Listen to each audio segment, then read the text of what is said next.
Okay, we are live. Welcome everyone to the Virtual Indie Book Fest. This is the oh, okay. I was hearing things. This is the Words in Verse panel, and I am your host, Anna. I am very excited to be hosting this panel. We have a really great group of poets that are you're going to get to hear them read their poetry and also answer questions. So before we start, a really big thanks to Paola for putting this together and allowing us to be in a space where we can talk about the things that we love. So our first introduction is Taylor Ramage. She is the author of 2 poetry collections, Forgive Us Our Trespasses and Lest I Know Your Weakness, which is the one that we'll be focusing on today. She's also a fantasy writer, and she's published other poems and short stories in various online magazines. So welcome, Taylor. Thanks. Glad to be here. Second, we have Andrea Lopez. So she's been writing poetry for over 2 years, and she loves reading. She is going to be, I think, doing her debut collection in September. Yes? Okay, great. It's called Soon You Will Bloom, and it's really great. And so we're very excited to have her. Third, we have Lysz Flo. So she is a trilingual spoken word artist. She writes fiction, poetry. She's also a podcast host, focusing on self-love, cultural identity, and women's empowerment. So the collection that she's reading from today, Soliloquies of an Ice Queen, has been published. She's been published in tons of different anthologies and publications. So welcome, Lysz. Fourth, we have Khashayar Mohammadi, who is a queer Iranian-born, Toronto-based poet, and he's also a writer and translator, so that's a triple threat right there. He is the author of Me, You, Then Snow, which is an amazing collection. There it is. And he's also the author of several different poetry chapter books, and has been published in various anthologies in different places as well. And lastly, we have Nicholle Ramsey, whose debut collection is called Calling in Black. Also, there it is. Great collection. She also does spoken word performances. My screen went away. She also does spoken word performances, and she was the Associate Poet Laureate of Winona, Minnesota from 2017 to 2018. So welcome, everyone. We are going to get started with the readings. I will probably just start with Andrea, since she's right next to me on the screen, and you can go ahead. Okay. Hi, everyone. My name's Andrea. I am having my first debut. Hopefully by the next week, it will actually be like uploaded, have like the website and everything. But yes, this is my first debut. It's called You Will Soon Bloom. And it's basically like coming from like a self-love from experiencing heartbreak. So I have a few pieces that I would like to share. I will be reading from my phone. Okay. So one of my favorite ones is called Coffee. So I like going to coffee shops, and I was really admired by one of the baristas who I happen to befriend. And so, this is called Coffee. You're a perfect blend I want to take a sip of. Seeing you and my days lit up. You're a tall, dark roast of deliciousness. I can take you hot or cold. Run through me so smoothly. I have a highly caffeinated crush on you. You come towards me without hesitation. Now, I can't help but start a conversation. Now we sit together at the table, enjoying the presence of each other. We say our goodbye as I take my last sip. Tomorrow it starts all over again. So that's coffee. I also have like two Spanish poems in that debut. So I will be saying my first Spanish poem. It's called Sentimiento. So here it goes. Mi español no es muy bueno, pero es suficiente para decirte cómo me siento.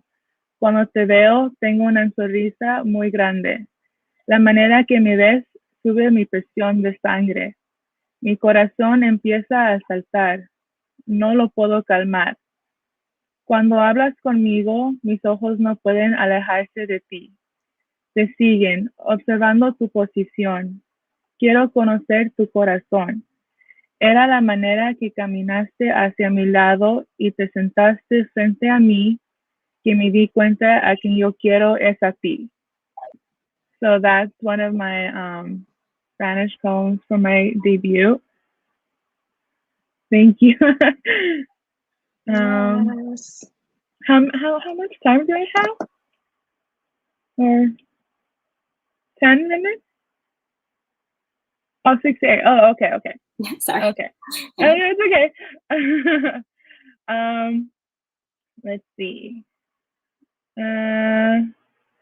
Okay. As this is a like a journey to a self-love book, I did go through a heartbreak. And so it was really hard for me to try to like figure out what was going on.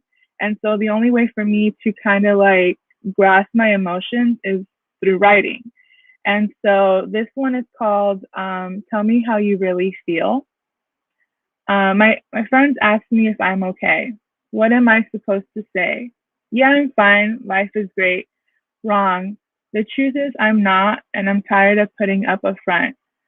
I'm tired of the fake smiles and laughs, when in reality I feel so sad. The pain is behind the smile, you can't see it. My heart is torn apart, but you can't feel it. I wanted him to be mine so bad.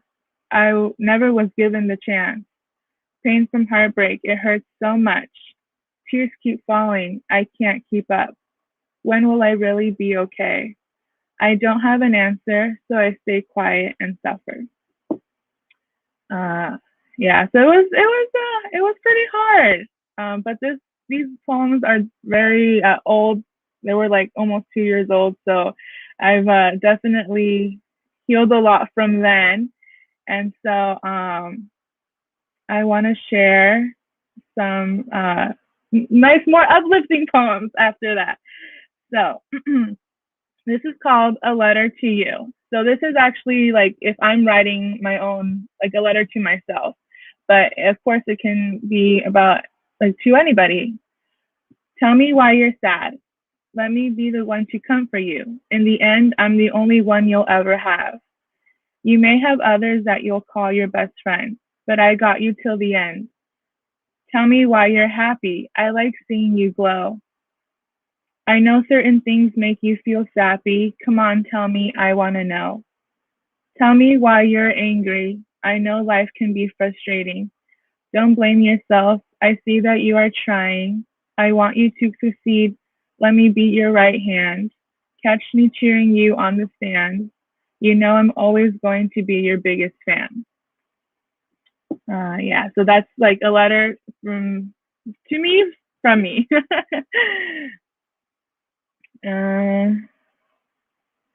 Let's see. So the next one is called Worth It. It's also a self-love poem. Look at who I'm becoming. The old me would never believe that she was capable of doing all of these amazing things. But look at me. I was guided by my heart, telling me that I can be so much more. Know your self-worth. But let me be clear, I've fallen and been hurt. However, I've been turning my tears into words, sharing my words for other girls to hear, to help them know they too are worthy of being able to grow into someone they adore. So yeah, and then this is another self-love poem called Love Yourself. I don't think I tell you this enough. You deserve to hear this every day. I just want to say how thankful I am for you. Thank you for loving me the way I am. You have seen me at my best, and even on the days when I'm a mess. You love me so well, even with my flaws. When I see you, I'm in awe. I know I take you for granted at times, and it should stop, for you deserve to be treated like the queen you are. Yeah, so that one was called Love Yourself. Awesome. And I don't know how much time am I still good on time? I think we're gonna have to move on Oh, to okay. Yeah, no, that's problem, fine. but that was amazing. Yeah. Thank you so Thank much. you. Thank you. Yes. I'm giving Thank snaps you. for Andrea. Thank you so much. Thank you. Okay, so next we'll move on to Nicholle, and she'll be reading from Calling in Black. Hey, this is my book, Calling in Black. So excited to have it. So the first poem I'm going to read, let me see if I can get the camera, is about, so I chose this cover because I lived by the Mississippi River for like 7 years. And I love rivers. They're really pretty. So this first poem is called Sometimes. Sometimes I sit on the bathroom floor, naked of course, let water run hot, hit my face like an imitation drowning or an elsewhere rebirth. Sometimes I trace the spines of books as if I know their whole story, superficial, but sometimes the spine tells all, like a book read over and over again. His snakes cowers and curls, collapsible, as if he is a copy of The Little Prince, picking it up again, even though I know the ending. And sometimes I call because it's all my fingers know how to do. I call because sleepy dream souls float down the river. Pinch me, please, until I open my eyes again, because sometimes I like to stare into your eyes at sunrise, the warmth of getting lost in green comforts. But I am forgetting the whole forest is behind you. I hold your body by the roots. I pine, and sometimes I run away to the backwaters of the Mississippi with only a pack of cigarettes. Let my toes prune in the river while I chain smoke until I am ready to go home. Sometimes I think you are my home, my naive game of make-believe, my white picket fence, garden, love seat, weird art in the living room, my permanent. And sometimes you have to wake me up and remind me that you are not even my cardboard box, not for always, just sometimes. Thank you. And then the next poem I'm going to read is the title poem, Calling in Black. I am calling in black today, calling in woman. Last Sunday's daylight savings has made it dark by dinner, and as the chill hits my cheek, I confuse shadow with self and the ominous other, allow fear to creep up my fingertips, too tense to continue a simple walk to the corner store. Wishing this was different than last week, last year. I am calling in black today, calling in woman, exhausted from my coworkers explaining their newfound belief in the reality of racism after seeing a textbook definition in the grocery store. Said nothing, did nothing, except remind me that my body is inherently thug and unceasingly slut, and even a humble existence is a fight for resistance. So I am calling in black today, calling in woman, calling in conflicted by being, breathing, wishing it was simple instead of a gradient-shaded system of disdain, speaking well for a black girl has created an ingrained, untaught thought to hate our roots, our nose, and our slang. I am calling in black today, calling in woman. Audre Lorde speaks of the innate necessity to love oneself as radical. And on my day off, I will perform the radical miracle of survival. Soon after my plea, the receiver goes silent, followed by a breathy laugh from my boss, who informs me, you need to get your ass to work. Thank you. And this last one is, I'm going to read, is titled Uprise. And it's dedicated to a lot of folks in Minneapolis over the last lots of years. Malcolm's anger never quelled, must be rolling in his grave. The 9-inch knife was only taken out 3 inches, slowly edged back in as the reoccurring nightmare of soft skin on pavement echoes. We gather, we march, we mourn. We are called niggers till our names are turned into hashtags, thugs until propaganda. I can write the same poem over and over, just change the name, still relevant, still dying. Martin must be mad, like raise his voice, pissed off mad. He marched in Washington, Selma, and Chicago, trying to prove that Black Lives Matter before they turned blue, because Emmett Till and Tamir Rice are just kids, were just kids. History repeating, strange fruit skipping on the record player. Sandra Bland knew the melody, but Breonna Taylor was caught off guard by the beat. We may pull up statues, but miss the roots. It grows like the roses that bloom in the chests of young boys and the thorns that choked George Floyd as he called for his mother. My soul is far from rested, still says prayers for the 300 Nigerian girls who disappeared behind the name of Boko Haram, and we forgot. There is no time for rest when you can feel Mother Earth hyperventilate. We may shake, fall, but uprising is survival. Uprising is cursing God and thanking her in the same breath. It is a funeral had in the motherland in New Orleans in Ferguson, where we dance and sing and cry and riot, the voice of the unheard, rising from King X, Shakur, Seal, Tubman, and Turner. The phoenix gains strength from ashes, and we have been burned for generation, but refuse silence. Thank you. Thanks.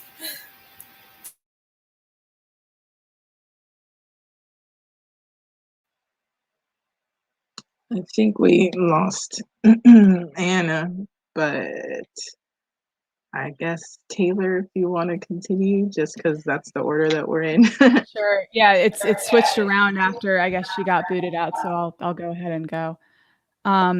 So I'm going to be reading from my poetry collection, Lest I Know Your Weakness. It's the second poetry collection that I have out. And just a quick note before I start, this is erasure poetry, which I guess I can talk about a little bit later. But I made all the poems from an existing text, in this case, the story Carmilla, which was published in 1862 or 1872 or something like that.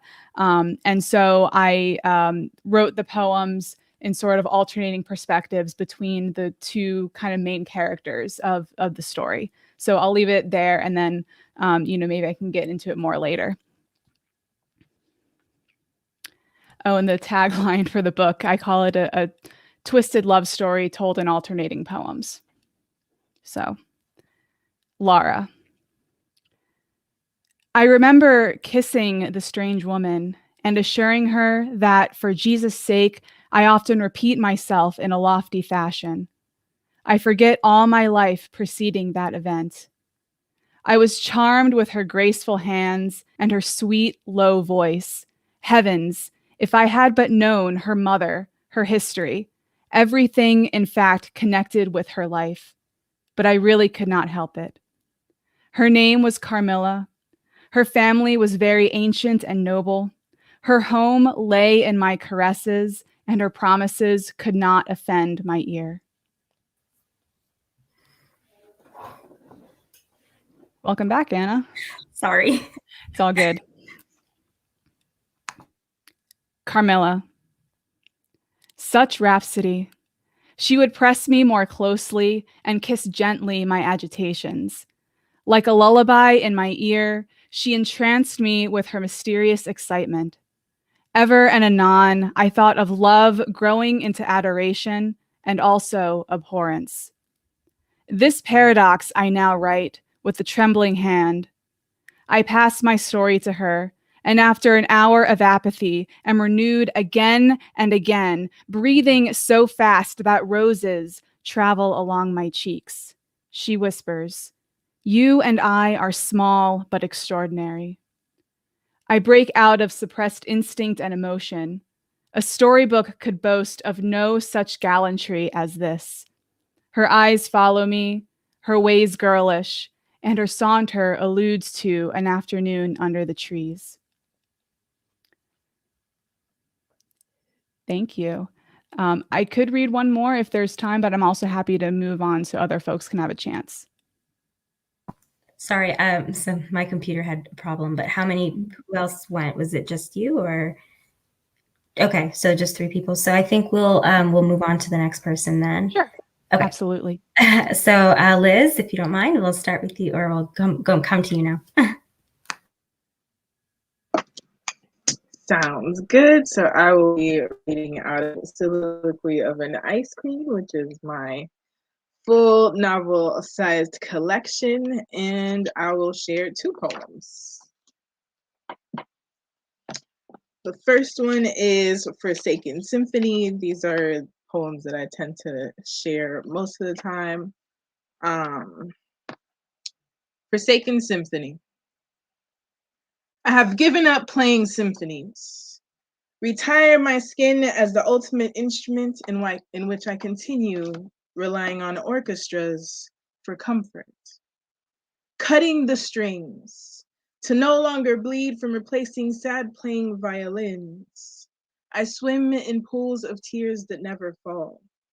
Bathe in saline that dehydrates the suppleness of my skin. To no longer be appetizing to false hopes and limited time forevers. I disconnect the speakers, where my heartbeat echoed through his chest and copious cacophonous memories are the tunes emitting from my burdened shoulders. I think of the conductors who knew how effortlessly to lead me into holograms of perfection. I remember maestros who made harps out of sweeping me off my feet until gravity was no longer an issue. I remember the distant stares of players who knew how to sway me to and fro through artistic manipulation. The sweetest notes of woe to escape lips. As the pain sounded so beautiful, the numbness made it all bearable to be their concerto, an object of classical infliction. The golden instrument now gathers dust in unplayable reveries, just replaying the scars of every carving away and chipping. I hand in the bloody sheet music of my sincere soul into sub-zero fire. A phoenix, adversely born into an ice queen and no longer a symphony to be played.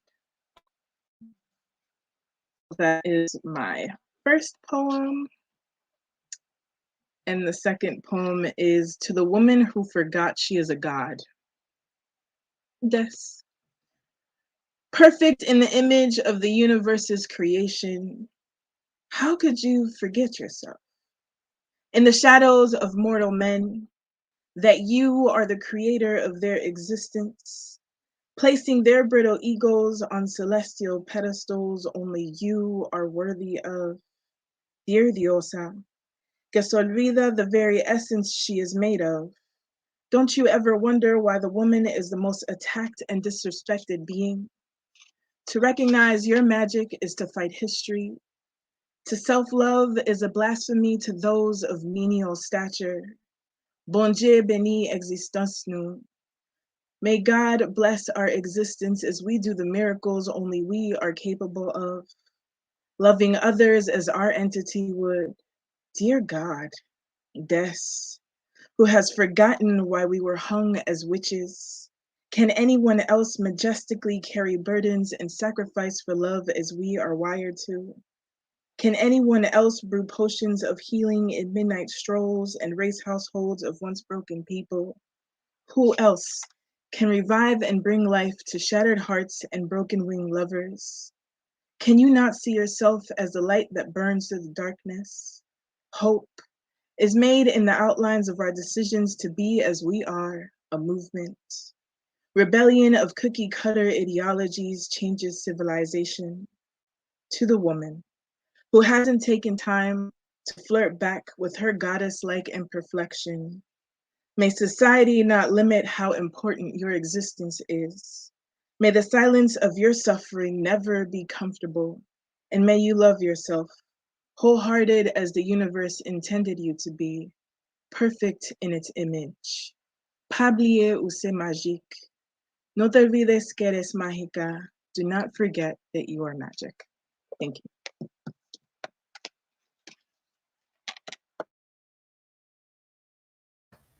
Awesome. Thank you, Liz. That was amazing. All right, next, and I think it's last but not least, Khashayar Mohammadi, and you're going to be reading from Me, You, Then Snow. Hi. First of all, I want to thank everyone for being here.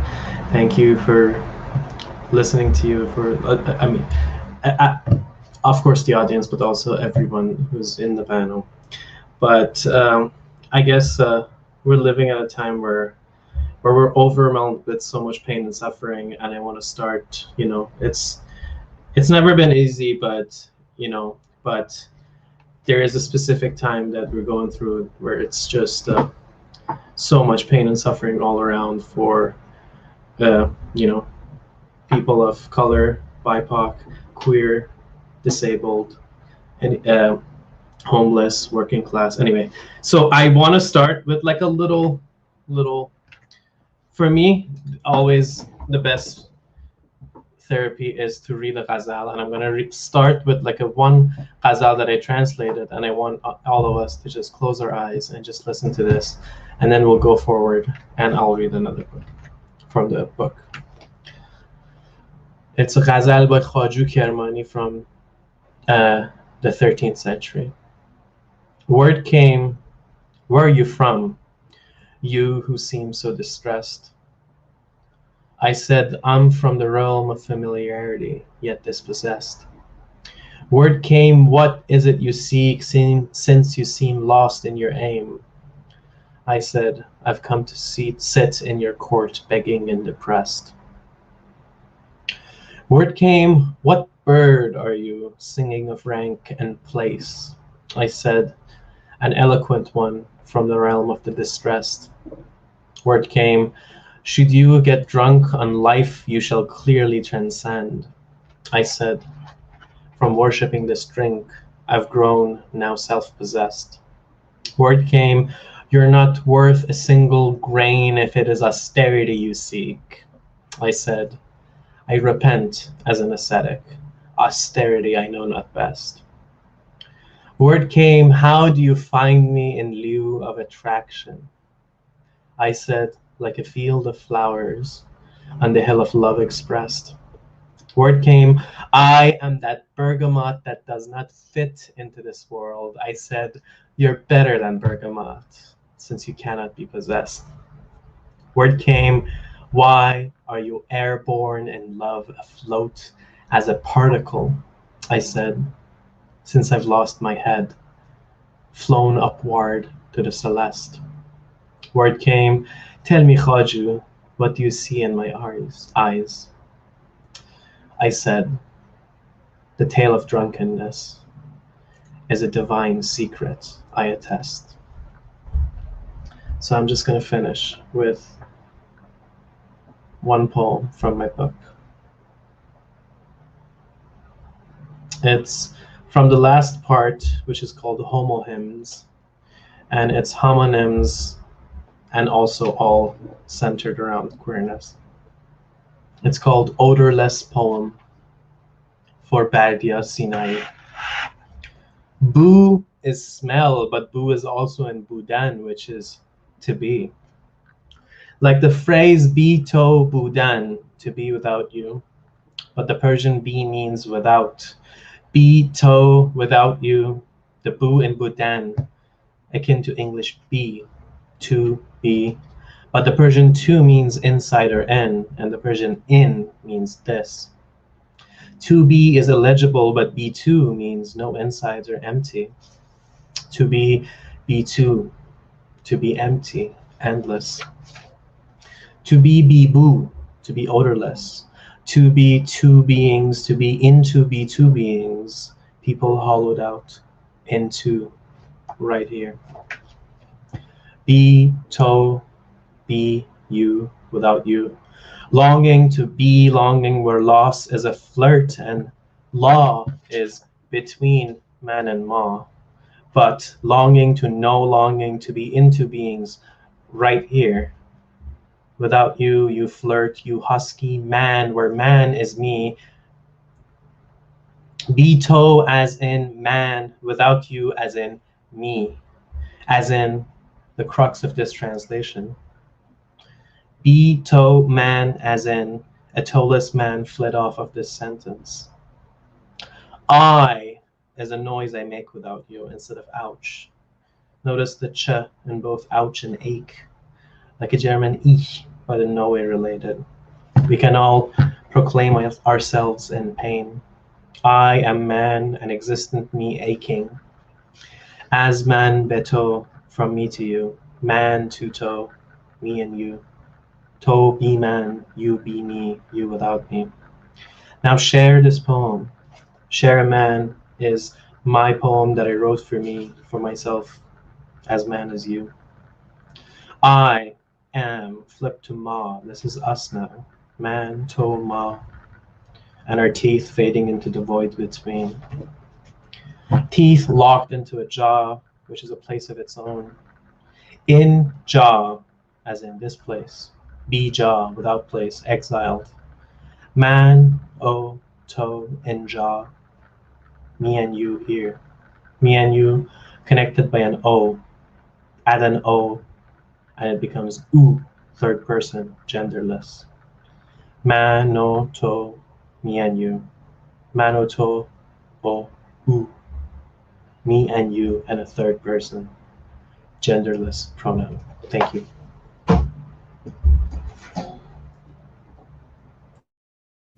Awesome. Thank you so much, guys. Those were all amazing reads, and I'm just honored to be in your presence and listening to them live. Okay, so we're going to go into the question section of our panel, which I think is probably the most highly anticipated because we get to hear your thoughts about poetry and your work. So we're going to start with the first question and just sort of jump in whenever you have an answer, and we're not going to go in any specific order. Okay, so the first question: do you use poetry to explore ideas out of your comfort zone or to create spaces for comfort? I apologize for the typos.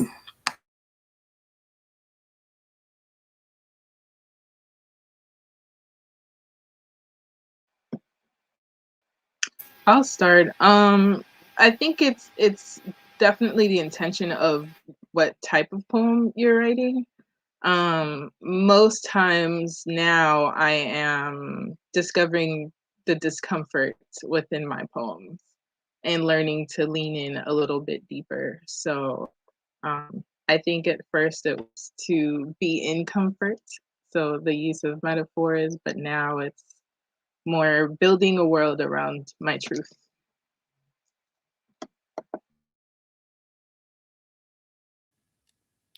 For me, a lot of my work in erasure poetry and blackout poetry, it's taking that form of doing poetry and applying it to older texts, which I think is really interesting. It's a way of kind of reclaiming, and with Less I Know Your Weakness, it's actually elevating the queer subtext in the original text. So there's more, for me in this work, it's more of a sense of like taking the hints of what's already there and just elevating them in sort of a reclaimed way.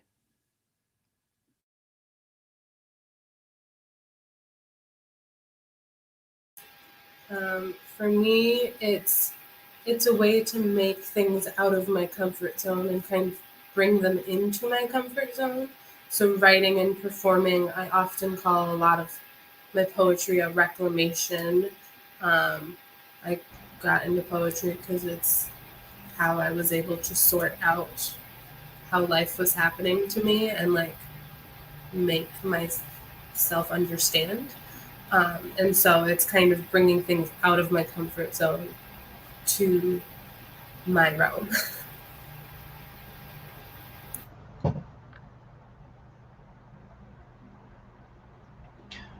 I personally think it's all, like, at least for me, it's always important to me to make, I don't think of this question in terms of myself so much as much as I think of it in terms of the audience.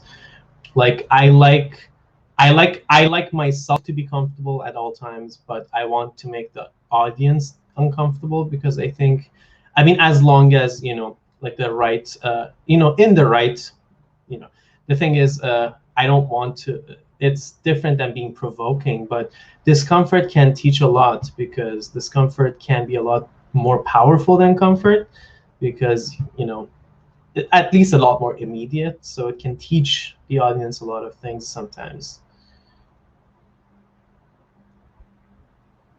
I think for me also, it's a little bit of both. When I first started writing, I was writing everything that like I felt inside, and I was like, what are all of these like emotions, or like, I think the only way for me was to express them through writing. And so it was a discomfort at first, but eventually, as I kept writing and writing, it felt so comfortable to me that that's the only way that I can express myself wholeheartedly, is just through writing.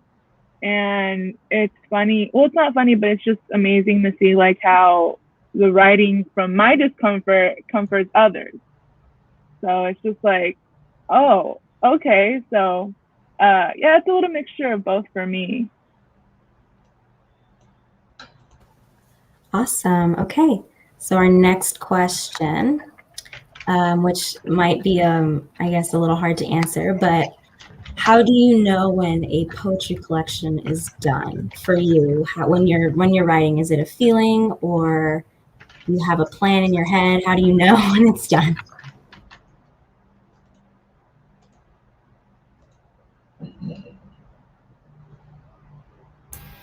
Think when your due date comes. No, for me, it's never done really. I mean, I feel like with my first published collection, up until it was going to the presses, I was like, oh, add this here, take away this. Even when I read it now, I adjust things, even though it's set in stone. I think that poetry, the one thing that I really love about poetry is that it's ever changing, whether it be you find a new answer to the question you were asking, or you take a different path and make an entirely different poem from the one that you started on. And that's one of the things that I like about poetry.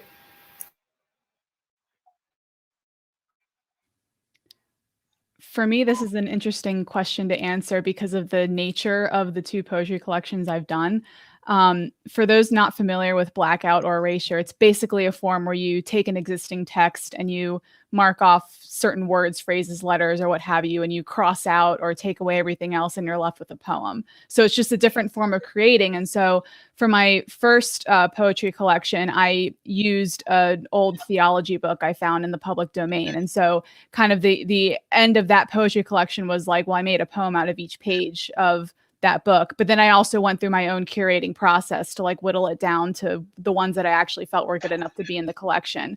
And then for Lest I Know Your Weakness, the book I'm, really focusing on today, that was a similar creative process. But, I went through the entire story once to pull out poems, and then I didn't have enough poems. I only had 17 or whatever. So I thought, okay, let me kind of go through the whole story again and get new sets of poems. And then I mixed and matched paragraphs and created stanzas and all these kinds of things. It's a really different way of doing poetry, erasure. So once I kind of felt that I had, enough poems to possibly make a short book, that for me was kind of the, you're finished. And then there was, putting it in a certain order and all that good stuff.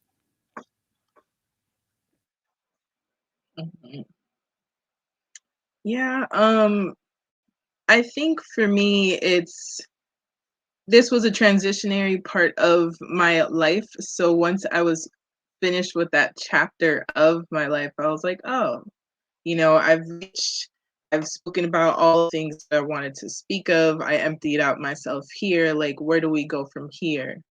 And it was difficult to know when it was done, but also I didn't want it to be textbook sized, so I just stopped.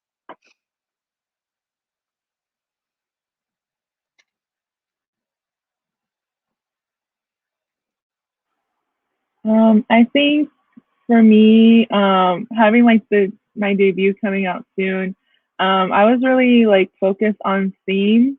I kind of like was looking back through my poems, and they all were like kind of in a category. And so, for example, for my debut, it starts off like, being in love, admiring that person, and then feeling heartbreak. And so then I kind of in the middle, like, have my poems that like I was really down. My mental health was really bad, just like in the middle. And then kind of like towards the end, I'm like rediscovering myself, realizing like my self journey to like my self love. And so I just kind of like started from beginning, middle, and end. And yeah, there's still some poems that didn't make it into the debut book, but it happens, right? And so yeah, I just again, it's a theme of like from like wilting, I guess, to like kind of like blooming in a sense. So that, yeah. Thank you.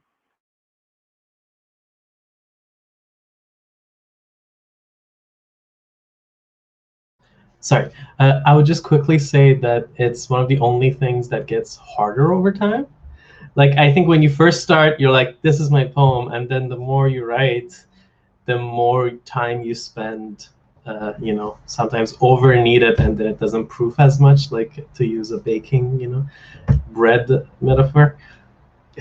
That's all I would say. It has gotten a lot harder for me to know when things are done. Yeah, I love that metaphor. I think that's actually a really good way to put that. Okay, next question. I'm going to skip a couple because I think we're going to run out of time.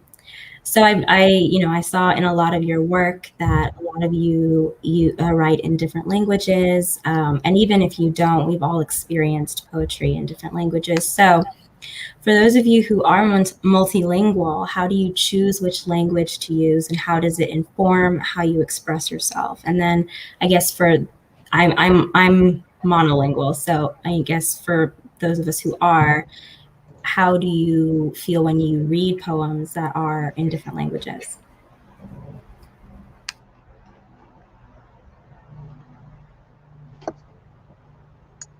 So for me, I think in different languages, so I emote in different languages. And so when I choose to use a specific word, it's because it's the only word or phrase that can capture what I'm feeling. That's really what it is. It's like if I translated this, the feeling was lost.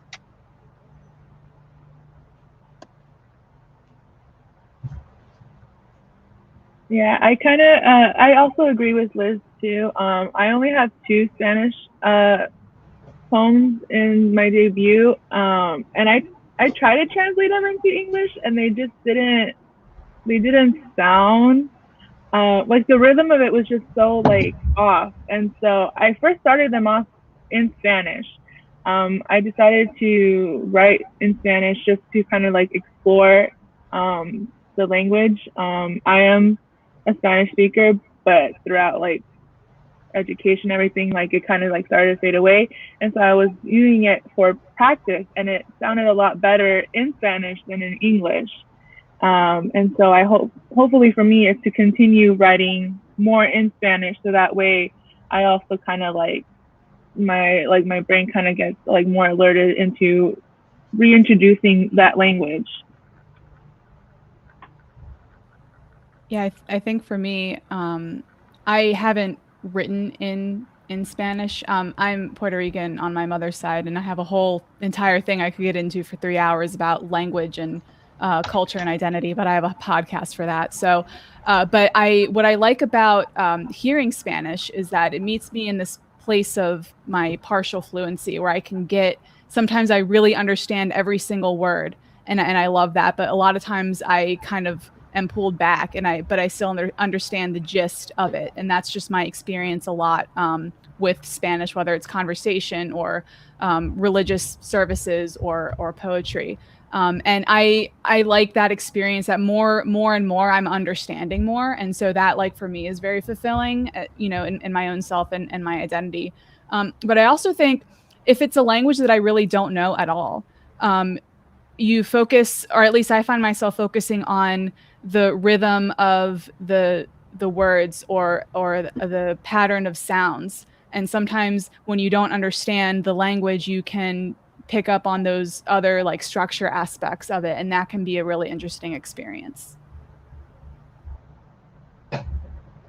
I would just like to, I'm gonna make it as quick as I can, but I think it also depends on and this is like you when you write multilingually or cross-lingually or in different languages, there's a couple of things you can do, which is you always think of, am I gonna explain myself to someone who doesn't know this, or am I gonna consider that I'm gonna write this for someone who already knows this?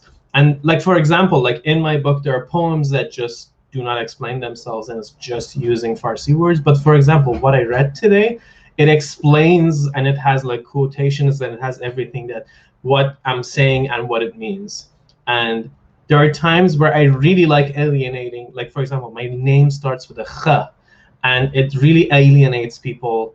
And I find it very freeing because I can feel it. I vibrate, like I feel it in my body. It's very somatic for me. I like letting people hear some parts of my language, and I don't care if they understand it. I prefer if they don't understand it. Sometimes I don't like reading those to people who understand Farsi. Anyway, I'm not gonna go too much into it.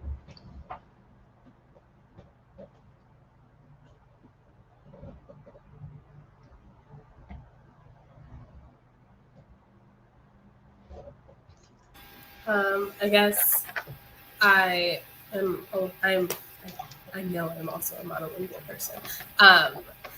But for me, I read translations, and I know when I read the translation I'm missing something. So I like to get books that have the original language and the translation on the other side. And I kind of compare and look at the beats and the syllables, like Andrea said. And hope that I get the gist. Awesome. I feel like we could have an entire whole panel just about language and poetry. Maybe that will be the next thing we do. Okay, so one thing that I noticed Khashayar touched on when he was reading was about how times have changed and how we are living in some very unprecedented times. And so I wanted to know, how has the pandemic changed how you create now?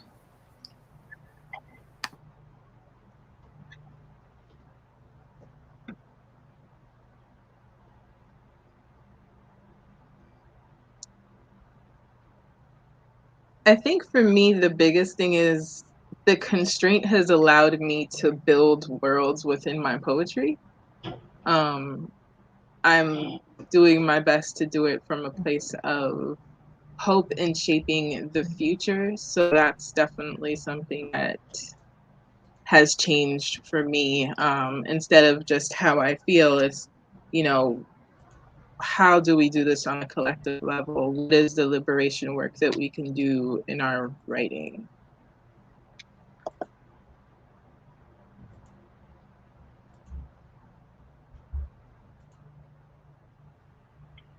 This pandemic definitely was an experience for me.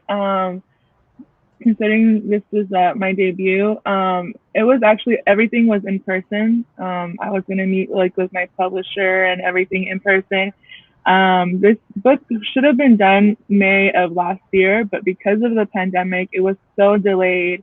And we also had to do meetings through Zoom and everything. And the whole delay of it kind of worn me out a little bit. I was just I want it so bad.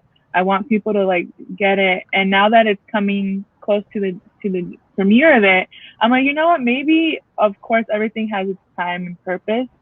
And so it really made me reflect on like just looking back at my poems and like creating more, being like locked up, quote unquote, like locked in, spent more time with like myself and just reflecting myself, and not being so out in like public. It just made me work more within myself and just like improve my writing, without like feeling so, oh, I have to have something out like right away, because everything was just delayed. So yeah.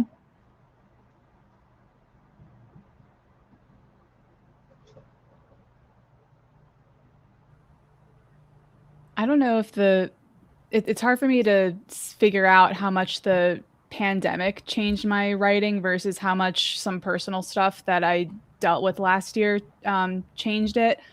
But I feel like in general, across all of my like more recent writing, there's just more authenticity. Like that's just the word that's coming to my mind, and that can mean a million different things.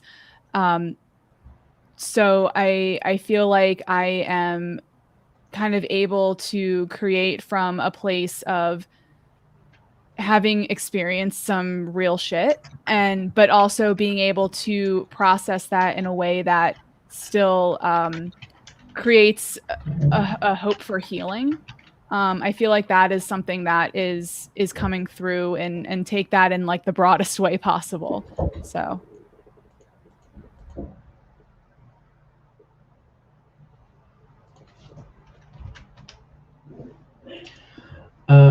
I would just like to say, when I was talking about we're going through dark times, I'm not specifically talking about the pandemic, which is the pandemic is going through, but I think, again, it might be my privilege, which is definitely like it has a part of it, but I guess like before the pandemic, I guess a lot of it has to do with being so caught up in work, but having to sit down and just watch injustice day in and day out, and just week after week after week across the globe, that I think that has had a bigger impact on me, because there were things that were, I'm not saying like everything, like there were things that were definitely, we always, like especially as people of color, we always knew about like the presence of police, about like the dangers of policing and the prison system and all that.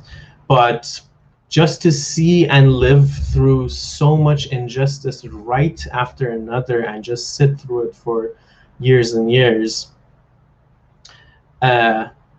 certainly for a couple of years, I guess not having, it was just such a proof for that there is definitely a time to make a difference, as opposed to, sit, perhaps, perhaps to live by to let that friction in your throat like guide you to do things outside of your house, perhaps show up for your people, show up for your community, show up for your, for the vulnerable of all kinds, for the marginalized. And I think that has had a bigger impact on me than anything else. Then, of course, the pandemic has been an absolute hell, but I think what the byproduct of it was that so much injustice was cemented, like I don't know, sorry, I don't want to go on too long. Oh, you're totally good. You're on a roll. Yeah. You're totally right about everything, really. Andrea, did you want to add something to that, or? No, I'm okay. Sure. Okay, so we have about 6 minutes left. I think the last thing I think we'll wrap up with is maybe, in light of everything that has happened, pandemic, injustices, global upheaval, what are some topics that you want to explore in your poetry in light of all of that, or just in light of your life as well?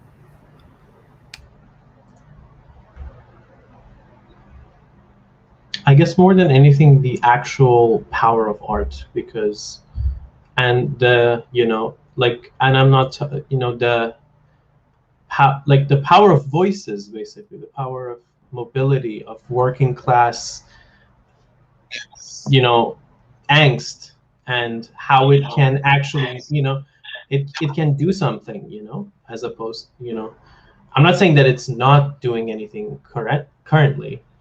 That's not what I mean. But I think as poets we deal with a lot of, you know, questions of like, so what are you doing with this writing? Like, this doesn't make any difference. And I'm like, of course it does. You know.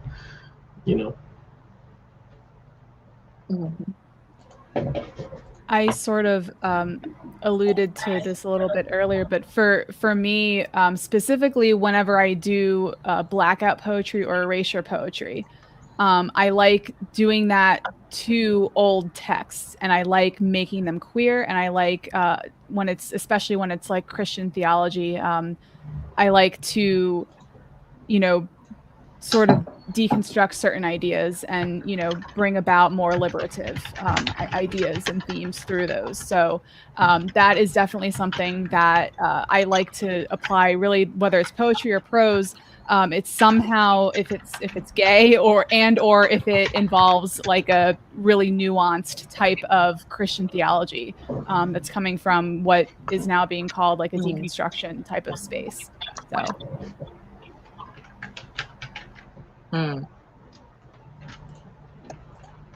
And for me, I'm definitely working on building the world that I would like to live in my writing, so it can get as magical and fantastical, but we've lived before. Our ancestors have shaped the world now, and so it's me continuing in my own way, creating a better life for all of us. So just writing liberation into my work, for sure.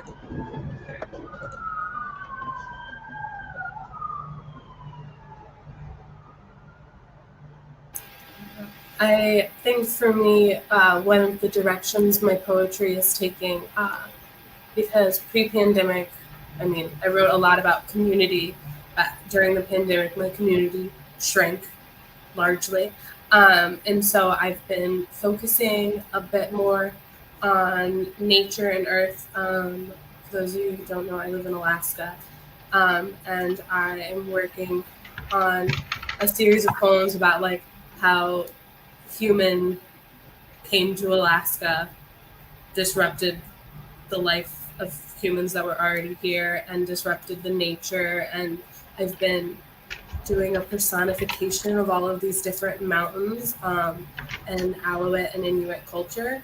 And it has been a really nice pathway to take on climate change and things like that.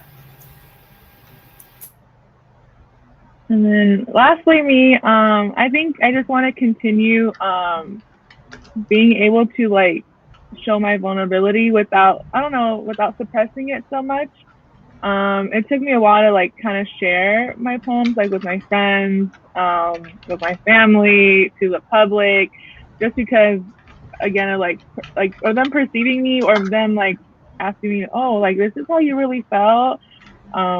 I was like, this is what's been going on. So I just want to be more like confident in my writing and not feel so like hidden about it. I want people to see me like, yep, this is what I've been going through, and I want to be transparent enough for others to be comfortable and hopefully, you know, encourage them to pursue whatever art or hobby or anything that they're going for. So, yeah, thank you. Yeah, well, that was great, guys. All of your answers and your readings were very inspirational, very thought-provoking, and this has been a great experience. Just once again, I want to thank Paola for allowing us to be in this space and just talk about all of the things that poetry has space for and can encompass. So yes, thank you all for watching, and I hope you guys have a wonderful rest of your day. Thank you. All right. Thanks, everyone. Bye. Bye, guys. Bye. Oh, I should say, Andrea has a debut coming out in September, so let's not forget that and support her. Yeah. Thank you. Thank you.